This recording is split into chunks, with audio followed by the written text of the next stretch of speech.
Well, hello, Forcey family. I hope you are well and warm today. It's been a cold kind of season. I can't believe we're already to the end of January. You know, the Lord's been at work among us in a great way. We're in the midst of what we're calling 50 Days of Friendship. We're trying to apply what we've been learning in our This Is Us series from the book of Ephesians about how not just to celebrate diversity, but to really pursue biblical unity. How not just to enjoy the fact that we're all related in Christ, which we are, but to actually relate together with intentionality.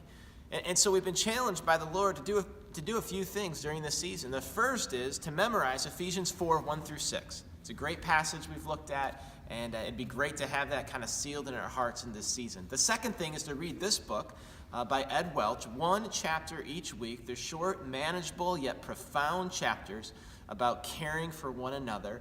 I know you'll be blessed as you do this. Many of you already picked up this book. You can grab it this Sunday if you haven't already and join us in that journey.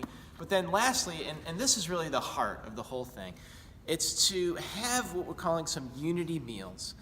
It's to reach out to someone within the Forcey family that you don't already know super well and invite them over for a meal, go somewhere together for a meal, and just to share in that time together, to get to know one another, to maybe even ask each other the question, you know, what is something that I don't already know about you that would help me to understand you better? You know, we just believe that something that simple, just getting together for meals, is just a very spiritual thing to do, especially in this season.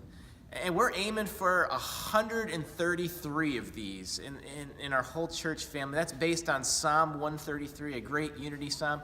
We've had quite a few already, certainly 15 to 20 probably that have already happened. We already have some pictures up here on stage and elsewhere in our sanctuary of some of the get-togethers that have happened. And that's what we want you to do. And I love this one from Riderwood with the Schmitz and with Alfonso and Margaret there as well. And that's what we want you to do is if you have one of these meals, take a picture, send it, email it to us, email it to the office, email it even to thisisus@forcey.org. And we're going to display these pictures. And this living room is going to grow in the course of this season. And we're just going to celebrate how God's at work to knit us together like he describes in the book of Ephesians. Now this Sunday is special Sunday. It's game day. It's Super Bowl Sunday. We're going to talk about from Ephesians 4 how God's made us to be the greatest team on earth. He's given us the greatest calling, and he's given us the gifts to fulfill that calling together. And it's going to just be a great, moment again in the course of this book and the course of this series. Look forward to seeing you there this Sunday. Until then.